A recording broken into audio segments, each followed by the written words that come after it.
जे दिनै बिसायख'थिनि जोबनाय फोसावदिं मेल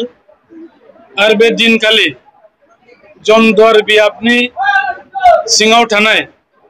जमदुवार ब्लकनि दैदेनगिरि बिथांमोनहा जोंनि मानगोनां बिजाथि मुस्रि सरनजित बसुमतारीनि मुङाव फुंनिफ्राय लानानै मोनसे सरकारनिफ्राय अनुमति गोनां कार रेली प्रग्राम लादोंमोन आरो बे प्रग्रामखौ जोङो बे कासियाबारिनि मावख'निफ्राय लानानै सारा बे जमदुवार बियाबखौ जों गिदिंजोबनानै जोङो आथिखालाव जोङो बे मावख'आव सफैफिनबाय आरो सफैखांनायनि उनाव जोङो नुदों दाब दाब जायगायाव जेरैबायदि रायजो राजा बिथांमोनहा जोङो जे लामाजों थांदों बेवहाय रायजो राजाबा ओंखारनानै मैखोमथारै जोंखौ बिथांमोना बरायदों आजावदों आरो बयबो इउपिपिएलनि मुङै स्ल'गान होदों जोंनि बिजाथि सरनजित बसुमतारीनि मुङाव स्ल'गान होदों जोंनि मानगोनां बारग' चिफ लोगोसे इउपिपिएल दोलोनि सेन्ट्रेल कमिटिनि आफादगिरि प्रमद बर' बिथांनि मुङाव बिथांमोना स्ल'गान होदों आरोबाव रायजो राजाफ्रा हास्थायदों जाहाथे फिन आरोबाव प्रमद बर' बिथांनि दैदेननायाव नैथि खेबनि थाखाय बिटिआर सरकारा सालायजायो बेखौ दिनै बयबो गोसो सिंनिफ्राय बयबो हामलायदों आरो लोगोसेयै बावहाय जोङो दिनै जमदुवार बियाबावल' नङा गसाइगाव साब डिभिजनाव थानाय गासै मोनबा गुमा श्रीरामपुर जमदुवार सराइबिल आरो कुसुगाव समस्तियाव जेरैबायदि रायजो राजा बिथांमोनहा जोंखौ सापर्ट खालामनो थाखाय बिथांमोना ओंखारबोदों आरो लैहोर लैहोर जेरैबायदि जगदान होदों गुबुन दोलोनि जायफोर सापर्टारफोर वार्कारफोर बिथांमोनाबो जोंजों जइन जानानै जेरैबायदि खामानि मावफादों बेखौ जुदि नोजोर होयोब्ला दिनैनि तारिखआवनो जोङो जमदुवार बियाबखौ लाफानानै गसाइगाव साब डिभिजनाव थानाय मोनबा बियाबाव देरहाबाय होननानै जों फोसावनो हायो आरो लोगोसेयैनो आथिखालाव बिटिसिनि मोन 40 समस्तियाव 40 जन केन्डिडेट होनानै जोङो आलादायै जोङो बाव बादायदों बिसायख'थियाव आरो जों मिजिंथिदों रायजो राजाफोरनि सिबिनाय अननाय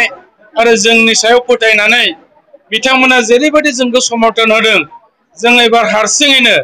मेजिक नाम्बार एबा संख्या गरिष्ठता लानानै इउपिपिएल दोलोआ मानगोनां प्रमद बर' बिथांनि दैदेननायावनो बिथांनि सिट आरोबाव जाबावनायावनो जोङो आरोबाव हारसिङैनो एबार सरकार खुंनो थाखाय जोङो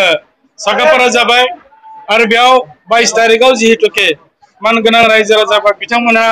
गाव गावनि मूल्यबान भटखौ गावसिनि भट सेन्टाराव थांनानै भट हैगोन बे समाव ट्रेक्टर सुबियाव जाहाथे भट होनानै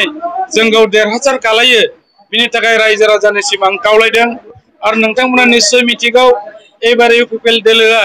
सिगाङाव जों जे बाथ्राखौ बुंदोंमोन जे जोङो बे ओनसोलाव गोजोननायखौ लाबोगोन जों गोजोननायखौ लाबोनो हाबाय बे ओनसोलाव जोङो निरापत्ता होगोन जों निरापत्ता होनो हाबाय बे ओनसोलाव बिदा फंबायनि अनलायनायखौ जों लाबोफिनगोन गुबुन गुबुन जाति गोष्ठीजों जों मिलायनानै थागोन खौसेथिखौ जों लाबोफिननो हाबाय लोगोसेयै जोङो जौगानायनि खामानिखौबो जों मावनो हाबाय रायजो राजा बिथांमोना नुबाय 17 बोसोराव जेखौ मावनो हायाखैमोन नैबे 5 बोसोरनि गेजेरावनो जों गोबां खामानि मावबाय दा बेनिखायनो रायजो राजाफ्रा फोथायथि होनानै जोंनि इउपिपिएल दोलोखौनो हामजानानै दिनै बिथांमोना देरहाहोनो थाखाय साखाफारा जाबाय आरो दिनैनि रेलिया मोनसे पजिटिभ मेसेज होबाय थारैनो बे मेरिलनि गेजेरजों जोङो रायजो राजाफोरनो आरोबाव मोनसे मेसेज होबावनो हाबाय जे जोङो रायजो राजाफोरजों थाफानानै रायजो राजाफोरनि सुखु दुखुखौ नायलांनो होननानै जों थिरांथा जाबाय आरो स्पेसियेलि जोंनि नैबे जमदुवार समस्तियाव सरनजित बसुमतारीखौ रायजो राजाफ्रा भट होनो थाखाय थिरांथा जाबाय लोगोसेयै सराइबिल समस्तियाव राजु कुमार नार्जारीखौ भट होनो थाखाय थिरांथा लाबाय आरोबाव श्रीरामपुर समस्तियाव उइलसन हाज'दाखौ भट होनो थाखाय थिरांथा लाबाय कुसुगाव समस्तियाव उकिल मुसाहारि बिथांनो भट होनो थाखाय थिरांथा लाबाय दिनै गुमा समस्तियाव